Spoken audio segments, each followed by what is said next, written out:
أعوذ بالله من الشيطان الرجيم بسم الله الرحمن الرحيم الحمد لله رب العالمين الرحمن الرحيم مالك يوم الدين إياك نعبد وإياك نستعين اهدنا الصراط المستقيم صراط الذين أنعمت عليهم غير المغضوب عليهم ولا الضالين اللهم صل على سيدنا محمد الفاتح ما أغلق والخاتم ما سبق ناصر الحق بالحق والهادي إلى صراط المستقيم وعلى آله حق قدره ومقداره العظيم رب اشرح لي صدري ويسر لي أمري واحلل عقدة من لساني يفقهوا قولي نحمد الله الذي أتم نعمته علينا نحمد الله الذي أخرجنا من الظلمات إلى النور نحمد الله الذي هدانا إلى الحق نحمد الله الذي أتم نعمته على عباده كلهم أجمعين عدوا منهم ووليا منهم نحمد الله الذي أخرجنا من الظلمات إلى النور نحمد الله الذي يصبر على من يعصيه نحمد الله الذي لا إله إلا هو نحمد الله الذي رفع سبع سماوات فوق عباده بدون عماد نحمد الله الذي يولد الليل في نهار ويولد النهار في ليل نحمد الله الذي يحيي ويميت ويولد الليل في نهار ويولد النهار في ليل نحمده ونستعينه ونستغفره ونتوب إليه ونشهد أن لا إله إلا هو وأن نبيه رسوله ونسأله أن يهدينا إلى الحق وأن ينصرنا على أعدائنا وأن يفتح لنا أبواب نصره ثم نصلي ونسلم على حبيبه نصلي ونسلم على رسوله نصلي ونسلم على نبيه نصلي ونسلم على المصطفى أما بعد ولا تنبدو أنفق لا حرلا ألا ما ولا حرلا ولا نوغتنا أقول باك كلام دي أنا وبدي ألا كدينا نوي إسياكا برسي نوي إسياكا برسي kabo siga so marala kabo siga so dugumina ko ikilelay am siga so chay kilometer bina anduru ade siga so ni ko chala jet no kala den karamo gontan akma chiro wala na nyongo soro bi mbali comme ina kwa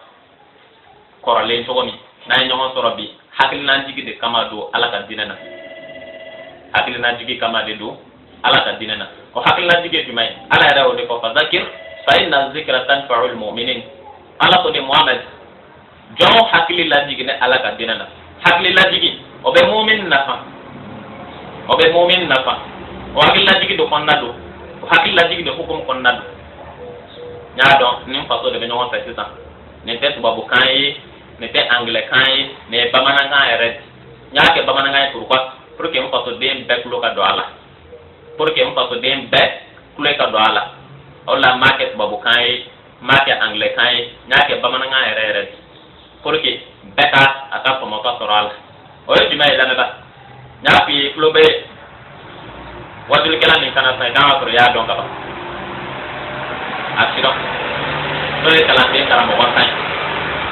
to le wadul kala ni kana sa ga ko ya don ka ba no e kala de kala mo wantai la ba nyari ka ting la e pourquoi nyari ka ting la e de pour que ka fi ko ala siga jamfa na ta e odon ne odon ko ala siga jamfa o mana koy ya don fa ala siga lo sige e odon ne odon o mana koy ya don fa ko ala tenyina wala ne bi ma wona ka te ngla e ko fo e ko ma ko ma de do sa te e odon ka bawo e ba don tigi ala tenyina o bege o tigi e ba don tigi ala siga jamfa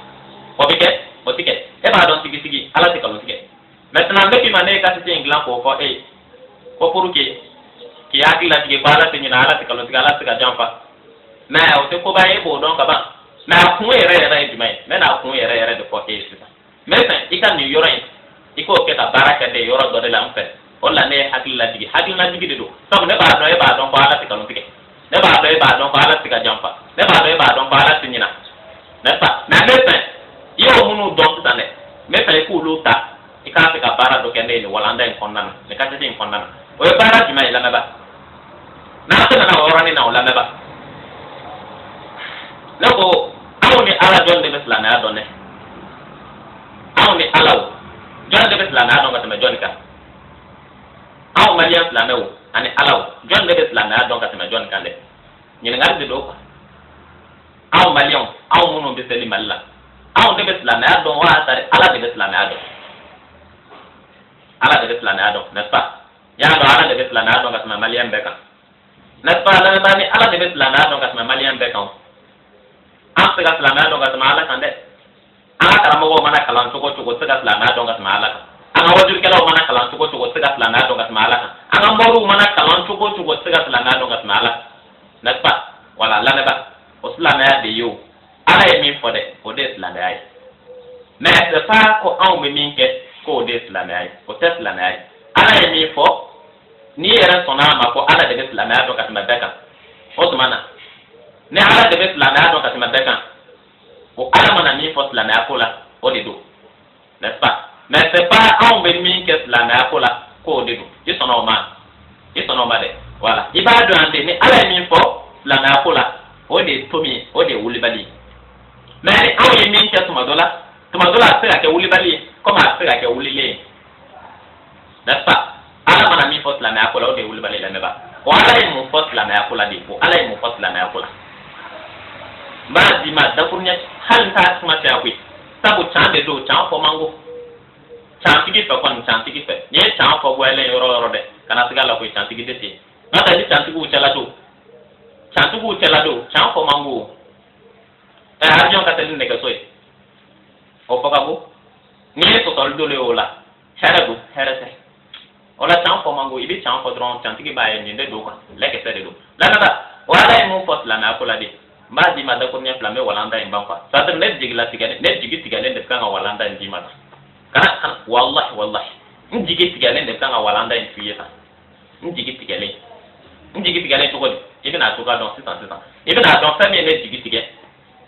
ani sami ne kamana ganne me kanga katati info 8 sa net jigi tigane de kanga fi o jigi tige jima o jigi tige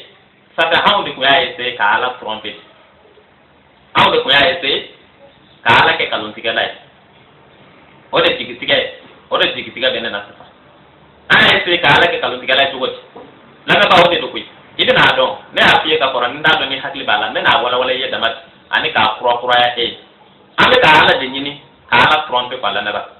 o ka boy ame ka ala de nyini kala ke kalon tiga lai flana akola o de mai nda do ni hakli bala ndilla ka afie ne afie la na ba ame termina ame ka tel pa bazuru min tel kle kono fona tigi nyinde anta wo tel ka ala ni fona yo ala ni ne take anta la kono kle ti sabachon ala ni fona yo ala ro nyinde anta la hiji ala ni fona yo ala ro nyini anta la telita ani telin chini anko ko ke ala ni fona yo ala ro nyini telita ame sada munu faka seliba la no ila hiawi aka ko saba o faka ala mi fona yo ala yo nyinde me ani mata ala inde do la me ba tinga kan shika ala kele ta aya ko don bawe mo wajul woni de kando datte de kando aya ko don bawe ko bismillah ko ne kalo ki sakelen be mo dil ala kama o kana ko ne ko fe akma bi shiro mo bismillah total ne kalo ki sakelen be o kana ko ne ko fe na kala kalo la rata de be ne wajul kebele la me ba an ka ngani shika ala e kuit kana tiga ala de ne de kan ka fiye tan wa wuli bal do fana na ko sola dron ne ta kala ha ne to wajul kebele wallahi akma bi shiro an ka ngaseli farda duru min selo ala kamate kana tiga ala an ka wasmole kile bi taba mi shun ala kamate kana tiga ala an ka ngata hiji min ke ala kamate kana tiga ala an ka ngata munu bone onina sele bala ba ko ko bono ni na ibina akoro don nkono dron kana prete dron nkono akiro anga na taba munu bono ni na ala kamate de la na ba san kan kata silamɛya ko la ala kama tɛ munafiki ma ala kama tɛ lamɛnba ala k'i ma ko ale ti ka k'an ye ale ti ka k'an ye an kan ka seli minnu kɛ ko ale ala ɲɛ t'an na an kan ka sun minnu kɛ ale ala ɲɛ t'an na an kan ka saga minnu faga lahiya la ko ale ala ti ka k'an ye kɛlɛ t'a la dɛ a y'a fɔ dɔnnibaw ye ko ni ala m'a fɔ n b'o bisimila lamɛnba ala ko k'ale tɛ ka k'an ye a y'o fɔ ni kan jumɛn ye a y'o fɔ ni kan jumɛn ye ne delila k'a f'i ye ala k'i ma ko kuranɛ min b'an bolo lamɛnba a sira masa ko kuranɛ kɔnɔ kuranɛ suran 4 ni aya 44 na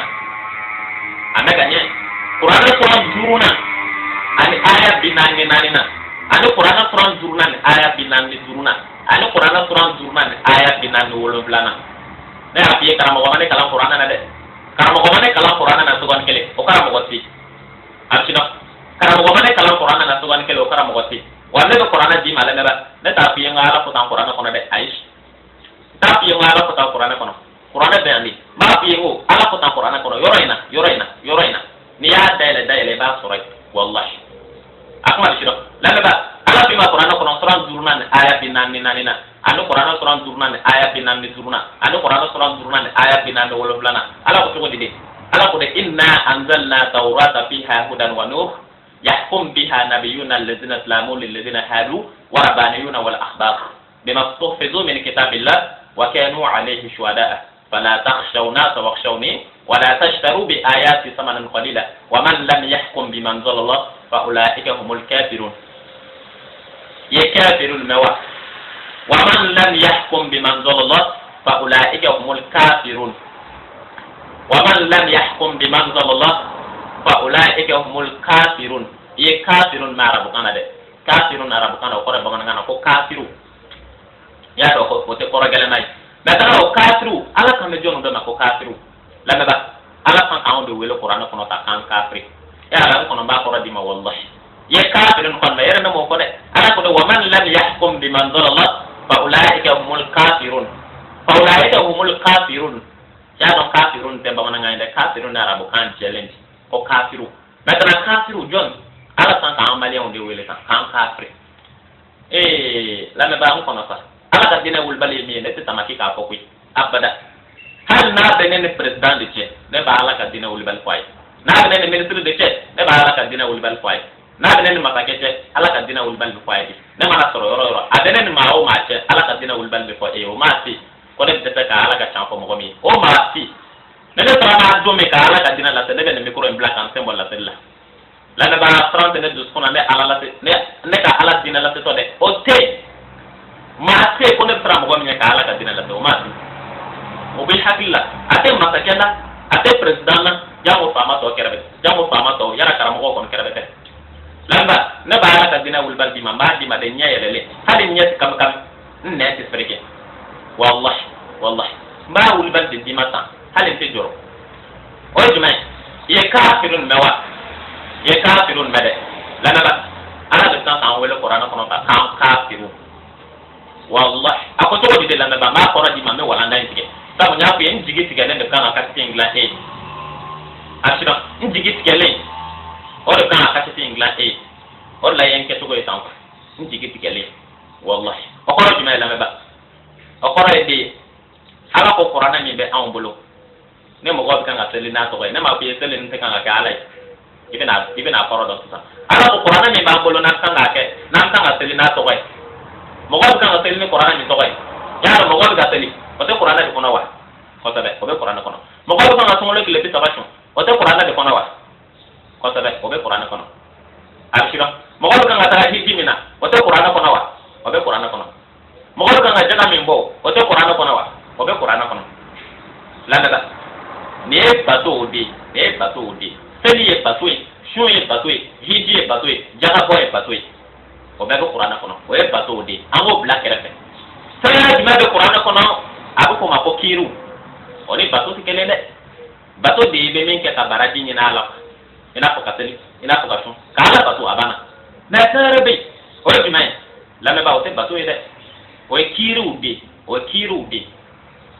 ibo korona o ko ni zo minana me kan la ke zo la o kiri bi est ce que o batui o te batui de o ka boy ni ma ni jana kala na masalan mi kan ka jana kala la o te batui o kiri de kan ka poli jana kala o ka boy ni jana kala na ni e furuke mi kan ka bolata o te batui o kiri de yo fama landa ba ala ko hali furu ganzan furu e batu furu e kiti de furu te batui abisino ona nya wono ala ko qur'ana klade de don yoro plan de la batoli be no e tele ni shon jaga ni hije ala ko black re fe folo maintenant ko do ko e dumai ko e kiri ko to mano ale ala nya te batula folo wallahi ko no kama ko wele ne ban o wele ne ala kama ne ala ma ko ala ko ka nya te batula folo ale ti nga batu yi folo tele ni shon jaga ni hije ko ale ala nya tula ko ale nya dumai de la folo ko ale ma ko be kitu de la ale ma ko be kitu de la o kitu e dumai mbole fla ka mi kwi ne zo e mi ka dawo zo to lenka ne jana kala mi ke mi ka dawo jana to lenka ni mai furu ke la kala ka jana ke mi ka da ko kan ala ko ka le nya bo oro de la flo alors anya bo oro la to ko wa ko ni jama kulo te ulu ke de kitu akate batu made ko ni jama kulo te kitu ke wa man lam yahkum bima anzalallah fa ulaika humul kafirun ko ni jama kulo te kitu ke kan ko jama kulo de makafiru kan ko ate de mako kafiru ya no yene famu san donde ko ana ni bangulo kitu de ba kono e ya do mo ke to la we bato de seli shon jaga aw na we bato de ala san to ma ala ma juma de ma ala san me kitu de ma kiti do juma ala ko qur'ana kono sura zurna aya bi sabani shegna qur'ana sura zurna aya bi sabani shegna ala ko to de ala ko de wasariqu faqta'u aydiyahuma jaza'an bima kasaba nakanan min Allah wallahu azizun hakim ko zon chema zon musoma ayo bolo utige abishiro zon muso ayo fla be bolo utige ne zon kele mena na ofe aya bolo utige zon chema kon ne zon musoma kana mena na aya bolo utige abana ko ala ko ne de qur'ana ki fola ne me ki fola nyen ke kiti ngen ke fola ba me ka ngadi ma qawdu minan ya fola la beba ala ko ka boy ko zombolo te tige jamana o jamana na ka ko jamana den bari ma ko kafiru ya ko ko ka de islana to ka tamaka la beba ya ko ka de islana to ka tamaka otmana ni ala de islana to ka tamaka wa ala ko ko ni zombolo ma tige jamana mina ka ko jamana den bari ma ko kafiru kone jamana de makiti na ale ka qur'ana digile ka fa jamana de badi ma ko kafiru la ba zombolo tiga na jamana kono wa tare zombolo matiga jamana kono ya don zombolo matiga jamana kono de mais zombolo matiga jamana kono ala ko de munu makiti na ale ka qur'ana kitui apo lu de makafiru kono munu ma zombolo tiga ka ko lu makafiru la ba zombolo du matiga on fait en to koy parce que ne fait munu tene fe de me ko ngo fi la me ba wallahi ni de la be ala ka dina wul balde do ne tin jenga de ay hal ne ni president de ko man ala me ba ala ka dina kan wallahi ne tin jenga al se kon kele al taranya kele oti ne ba ala ka dina la se ne ta de direct fo ka ta ba ne tin jenga yibo do ne na ko la ni me la ne o ko jumai la me ba ala ya wele kafiru de me ka da wala ye dama de kwa sino aforo kan no ko e be qur'ana ta ni ye jamana o jamana e ka tina abara ke no qur'ana an ko abbe na kafiru abana kana kuma ta ama ko ni ye jugement follow da mai ne kiti follow da mai ko ne zo mena na ka bolo tike ne zo chama mena na ka bolo tike ne zo mo to mena na ka bolo tike ana ko to mana zo mo bolo tike jamana mena ka fa jamana den be ma ko kafiru ateli balu au atowadi akaramoko awajuli kelo amoriu afano ajamana dembe ka fa jamana dembe ma ko kafiru ala fa jamana dembe ma kafiru o to mana aw to koy la meta ala ko ni munu makiti no qur'ana ado ko de makafiru ado ko la qur'ana kono ka zo bolo tige zo do bolo mate ga pe aw to boy na kala la no yi se ka ala ka lo tige na ara kembe ka tampo se ke la haram bi jahannama kono tiga se ke na ko la na arjino ne pe bola ne tara misru yi fa ko wuli la fa wallahi ne misru kulo ka yi ale sungolo tela ngashon dekela la me dekela selai ka sura ala kan wole juju koro kan be kafri karamo ko daji o deka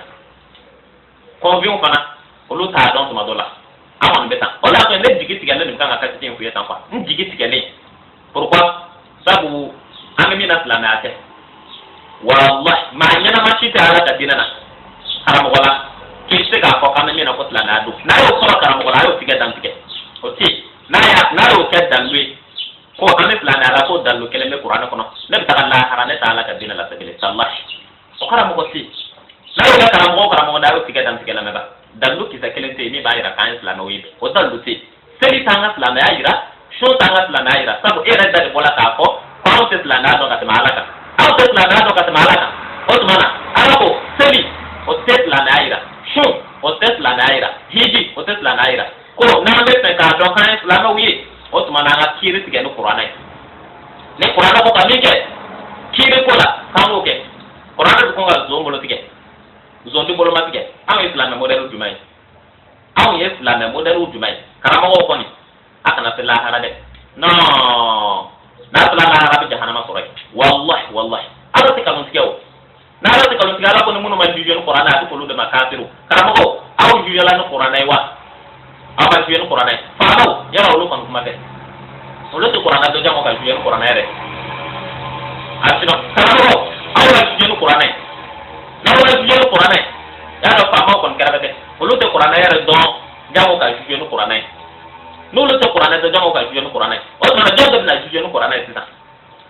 mo ko shi ne mo ko ma juju no qur'ana es ga la ma ko no munu ma juju no qur'ana ko ulu de makafiru ala ko qur'an jurnan aya binanina o jama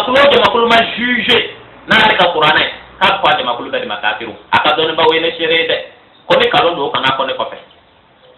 la ba wuli bal diddo na kala kalon ne ta la harane to wajul kebre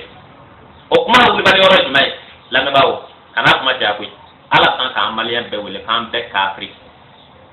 kana nya ka mitrun na de era da ma ko ke sada plana do ka ta malaka mitrun kan nya ka mitri sodi ni misiri yin nyagaw o mana bari be muke eladi ngo bari fana be malay ni na no kodi so dedo pour symboliser quelque chose pour que ça de ira misiru na de ko ni ala batore ni ala batore ala jima ni ala batore misiri ala jima ni ko fama ala o fama ala de ko ni zo bolo te diga jamana mina ha pa jamana de ndani makafiru ana illa valeur te misiri la belede valeur te misiri la ko valeur kelen be misiri la ko na yuchi oda valere ay wuci ga boy oda be valere de mitrima abdino ne mitra ala batoro ala manya ga bato ina kolo ala nya kala kiti ndela kiti ne zo mena na aya kolo tike aban ko do baketu kay mitru uci ay wuci ga boy suna be na tiga ide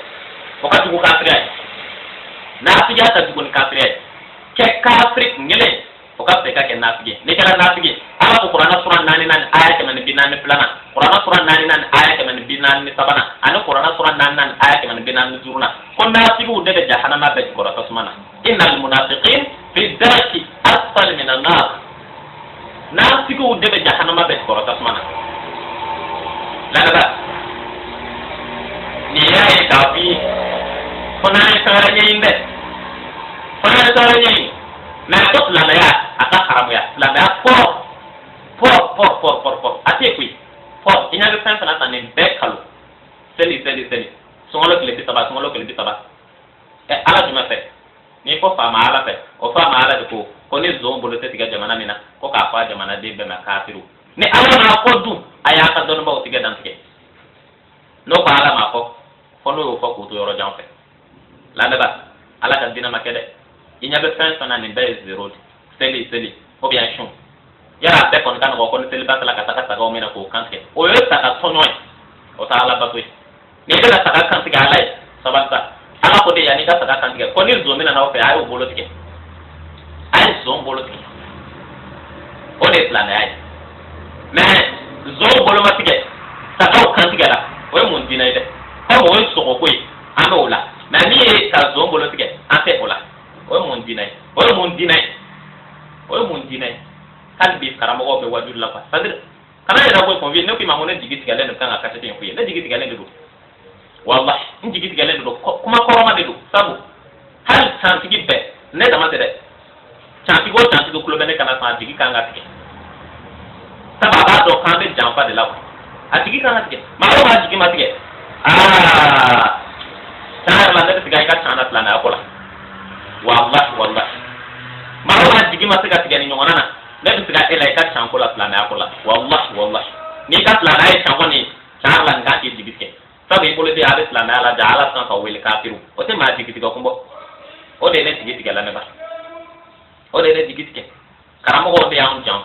jamfa mena la me ba mi la nae o te teli la na de ni zo en shoni ka bolo tiga na o be shire zo bolo kelen kita kelen te tiga malla na fa o tiga o e kiri polo da nai kiri polo ala ko ni muru ma kiri na ka qur'ana ala ko lu de ma kafiru awu de ma kiri na ka qur'ana ni ya ro polo awu to koy na be ba tan tigi awu to koy ni ko kan to koy kafiri na to koy kafiri telefon ala ko kafiri ka teli ala ma ko kafiri ka tende na to koy kafiri so wala kala be taba shonko ala ma ko kafiri ka shonde na to koy kafiri o la me ba kafiri ta garo yoro tumen jahannama kafiri ta garo yoro tumen jahannama de me ko ana juma plana dima ni ko la damai plana dima ala ko de qur'ana sura mo gani nani na era da api ne be qur'ana dima ne ta api ngala ko tan qur'ana kono abada pour que ta api ngone be dina en do qur'ana tigi de ne kalan dina na asira dina tigi era de kalala karamo ko tinana ne qur'ana don qur'ana tigi era de kalala ola be andi asura be oro na aya be oro tan ko ma don pour que ta api ngome dina en do asa be bala ni nya bla oro me fo kala haran do asa boy kona bola ne ko peti la na ba asa boy de ona ne ka karamo ko bismillah total qur'ana kono sura mo gani nani na ani aya flana la meba qur'ana sura mo gani nani na ani aya flana ala ko to de ala ko de wazani fajlidu kull wahidin minhuma mi'ata jaldatin fala ta'khudhukum bihima ra'fatun fi dinillah in kuntum tu'minuna billahi wal yawmil akhir wal yashhad azadahuma ta'ifatun minal mu'minin ala ko la meba ko ni yoro en bolay ni yoro en bolay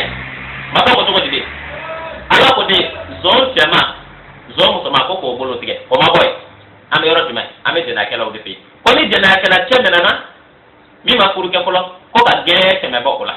ne je na kala muso ko na menana mi ma furu ke folo ko ka ge ke me fana bokola ko bla la ba o de qur'ana jugement planay kiri quoi o qur'ana kiri planay ala ko ni munu ma kiri ni qur'ana ko de makatiru aka ka kiri plana de di mata kiri plana de ni ko ni dene ni cheni na na jena la munu makuru ke folo ko ka gen ke mabula ka gen ke mabo deni na ka gen ke mabo cheni na ko bla ama baka aba iye de na kala jolde bu ko tolay ni gen she ke mai jamana jmana maliwa san jmana ani yoro jmana ani joli fe oti no tio ama la na bolan tari ala de kalonke kona kala ala de kalonke na ala kan da tampo la ma ba la ara be gande wallahi sabi nya be tudu mununa ibe na anya don si ma ale chanti ke ba do ande ka to ma la ara me tina sada era don foni sala la ara sabu la ma ba ala allah akbar ama ala don ni ala do itu kulo ngana ala tadi ala di tuita na fa tinga ki yi abi tuita awo de ko na lo ngwa ta da ma do mi no ka kelena dugu ko kan ya me gane na fa le sun ko tuita ala di yi ki tuita bi se da ke ba so so ba a shin ki tuita na fa tinga ki na la me ba ni ta ya shin kan do mi ko dugu soro la de wallahi ni ta ya shin kan do mi ko chani bulu wallahi ala de tan ana kan ne de ka ala nya bana na si ma shi fui abe beto ta awo de ko après le do ka don do ko no de la harabu mata akana nya toro la na rani qur'ana planai jugement plana kiri plana pour que ta appuyer ko jana to ko kuno ambe ante for de la ko la foi ina be sana ta lembe kalu on la ne ka ba ko ya ba de do ne mo go la ma wi kwa ne de tru Israel ne jabe sadir ada ta do kenna na ne ko de am kana ala nya nya bot kiko ire ala e ko ko mun makiti ni ga qur'ana e kulu de kafir wede ala awu takiti ni ga qur'ana e wa am bisel na ta dianga seni mene na man die do kana mene odo wallahi qala yere ko ko mun ma juju ni ga qur'ana we ka ko de makafir ala hal ni yo ko amon te juju ni ga qur'ana e zombolo te tige wa dom to na dinga o bi jena ake o bi jena ake o ko ti te gere ke na ati o ko ti te gere ke na o be ko te ala ambi misru jo fa to la ka seli iko no ma juju ni qur'ana ko de makafir ala aw ko te juju ni qur'ana zombolo te tige an fe an dem to na dinga o ma jena mun ma pour ke plo be jena ake mo ko ti te gere ke na o ti kan fe ala wala o be ko fede e ka kuma be ko fede ande misiru do ande sala kono ala e ka kuma be ko fede ni sumo le club bi saba sela ambo sumo le club bi saba do ya lai ala e ka kuma be ko fede ni saka ni sele ba sela do ande ka sago mena ka kan tiga ka so ko du ala na ka di anga ba to mene na ma di ka na mene o de do wallahi o de to sona no te wala ba na ala ko de no mun ma kiti no qur'ana ko de ma kafiru ala la na de jumae na ma juye no qur'ana ala ke tan pedron bi na ala la na de bomi na ma juye no qur'ana o la na bo mbele le dalu jumae la na ba o dalu ti dalu kele dama de be pour ka na ke la na ka to ma juye no qur'ana o dalu jumae ko na ala ke talu sigala sake ko na to ala de be kalu si ko na to ala de be kalu si na ne ala te kalu si amu teke la na tranchi sa bada tant que jugement na ken qur'an o bien ne qur'an jugement plana dama ni nya sabana ndi ma obi to jigi fagati ne jigi kun tigala ni sabana ko ndi ma obi to jigi fagati o jumai la na ba ko ni che o te jana ka sure furuke ko tigi to dinga kono ko bone pare ko fa ne mo to e jana ka suro o ya furuke ko to dinga kono ko bone pare ko fa ya don o be mo jigi to fa de abana na fala ko jana kala ko wona butan e kena o ma tega ke jamana mina ka jana kala to dinga kono ka bone pare ka fa o tega ke me muna tega ke la na ba muna zo bolo ma tega jamana kono muna ana ngo ka zo bolo tega me muna zo bolo ma tega la na ba o bi ha zo te bi ni ko zonte ni e jago kala ni bi wala da insela ibi ka botiki da ila kabla ni shukola ni fanga ta kaso e be botiki da ila kabla ibi ta kaso ni ta kaso wala tini to ma ni na ni zombe malla ni zonte malla o tana do zombe la na ba me kuru ko bolo tinga na tige mona ko bolo tinga na tige ito ko ndo ne ko la da ya tete abana ku ne la da ku mbe zo bolo ku tige lana ba do ro bolay jana kala taman jana kala musoma muno ma furuke olu be malla o te malla ni ko be me muna de ke me tinga kabula muna ito ko ndone la ma de ti lana ba muno furuke o do be jana ke o te jana ke abe e de la ka do la kele bi me don to e tinga kono ka boni pare ko ka fa o ba kede a ko ko re ti me ito ko ro dane o kora de ko slana ya ti slana ko be simballa ko inya be sana ta be zero ko de apo ne don ba ni ma so ayo bismillah ne fa ma ni ma so ka da me president na ko jamana fa ma laba ko de apo ayo bismillah ne wallahi ne ka mo ko ba ma so ayo bismillah ne ka da me jamana president na kana bla ko jamana den laba ne mi ma so ayo tike dima fa ba ta dina wuli bal ka do nyon tike ya nanga se lahara sadiru ni na afi na jigi tigada de tanga afi na ala ba don tantigi ba don wallahi tantigi ba don ni da anga big l'islam ay ne pa ba obiselo na ala takiru takalan na pa jamana president biseli ne president biseli na ala takiru takalan qur'ana kiru takalan ne president biseli mais président ye jɔyɔrɔ jumɛn fa kuranɛ ka jugement kɛ jamana kɔnɔ kan n'ale de ye jamana tigi ye président n'ale de ye jamana tigi ye a ye jɔyɔrɔ jumɛn fa pour que kuranɛ ka se ka jugement kɛ jamana kɔnɔ o jɔyɔrɔ bɛ a m'o jɔyɔrɔ fa dɛ ni premier ministre bɛ seli premier ministre ye jɔyɔrɔ jumɛn fa pour que jugement ka kɛ ni kuranɛ ye jamana kɔnɔ a m'o kɛ dɛ ministre a dɔw b'u yɛrɛ tɔgɔ don silamɛ n'u ka silamɛ ye tiɲɛ o ye jɔyɔrɔ jumɛn fa pour que jugement ka kɛ ni kuranɛ ye jamana kɔnɔ o ma kɛ ni député n'olu dɔ ye silamɛw ye o ye jɔyɔrɔ jumɛn fa pour que jugement ka kɛ fɛngɛ sisan bɛɛ silamɛw ye tan nka ka sɔrɔ foyi tɛ kan ka kɛ o ye tiɲɛ ye o ye naafigiya de c'est-à-dire l'hypocrisie pure o ye naafigiya de o tɛ silamɛya ye dɛ o ye naafigiya de n'a kɛra silamɛya ye c'est que ala ye nkalon tigɛ mais n'ala kɛlen ka can fɔ c'est que kafiriya de don alors an bɛ nin bɛɛ la an selen nin degré la hali bi i bɛ misiriw cayalen fan bɛɛ i bɛ bɛɛ selitɔla ye o ye mun diinɛ ye dɛ o ye mun diinɛ ye o ye mun diinɛ ye karamɔgɔw kɔni yarɔ ne ma da se olu ma dɛ olu fura tɛ ne bolo ala bɛ kan k'olu kɔnɔ lahara di lamɛnba n bɛ walanda in tigɛ yan ka walanda in tigɛ ni kan jumɛn ye k'a fɔ maliyɛnw ala tɛ nɛgɛn dɛ walahi fo n'a ye ko wɛrɛ kɛ n'a ma ko wɛrɛ kɔni kɛ k'a fɔ k'a tɛ ka kan silamɛlama lahara fo n'a sɔrɔ ala wɛrɛ de bɛ yen dɛ fo ni ala wɛrɛ de bɛ yen mais ni bata kelen de don an bɛ kafirlama de kan ka sa tan sabu jugement kisɛ kelen ma kɛ mali la zɔn bolo ma tigɛ jɛnɛkɛla ma bugɔ ni busan ye siɲɛ kɛmɛ jɛnɛkɛla ma don dingɛ kɔnɔ k'a bɔ ni fara ye fo k'a ban nin ye saba dama ye dɛ o kɔrɔ tɛ ko saba de bɛ yen dɛ n ye saba dama de d'i ma k'a tɔ to yen sabu n jigi tigɛlen de kan k'a d'i ma ne tɛ se ka taga yɔrɔ jan n jigi tigɛlen de kan k'a d'i ma ne tɛ se ka a kuma caya quoi sɔnja kana n'i fa walahi n'i ye kuma mɔdɛli in caya sɔnja b'i faga bi sabu dusu mɔgɔw dusu tɛ kelen mɔgɔw dusu tɛ kelen n'i ma ɲɛ k'i bɛ nin kuma mɔdɛli fɔ i b'a dɔgɔya n'i y'a caya ni tension b'i la i ka tension bɛ wuli walima n'i dusu ka bon kojugu i dusu b'i faga walahi nin ye mun diinɛ ye dɛ k'a n'a faamaw ni a karamɔgɔw to ɲɔgɔn nɛgɛ la misiriw kɔnɔ k'o de ye silamɛya ye o y'aw ta ye ani ni sunkalo tile 30 la ko an ka sun ala jumɛn ye walima ko ni saga yala a bɛɛ kɔni ka nɔgɔn ni seliba tɛ la depuis yɛlɛ bɛ b'a dɔn ko silamɛya tɛ o an bɛ sogo ko la a n'an bɛ ala ko la kelen don wa n'a ala ko don pour que ka saga kan tigɛ o mun na i tɛ zon bolo tigɛ fɔlɔ n'a ala ko don pour que ka saga kan tigɛ pourquoi i tɛ zon kan tigɛ a tɔgɔ di i tɛ zon bolo tigɛ fɔlɔ yanni ka saga kan tigɛ mais sagaw zon bolo ma tigɛ sagaw kan ka tigɛ o ye ala ko ye o tɛ ala ko ye lamɛnba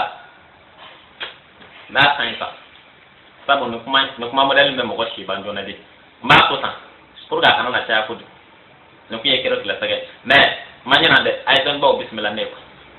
a ye faamaw yɛrɛw bisimila ne ye ko ni min ma sɔn o tigi kana fɔ n kɔfɛ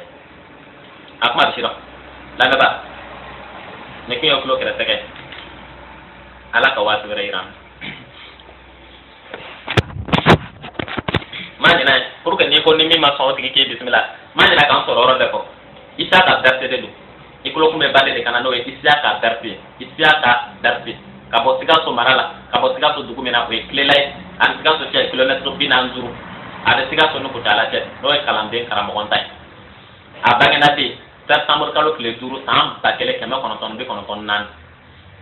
a bɛ sidɔn san 1994 à 0h55 minutes au centre principal de santé de Kilela âgé de 21 ans et 9 mois a bɛ sidɔn lamɛnba ne kun ye kilo kɛrɛsɛgɛ ala ka waati wɛrɛ yira an na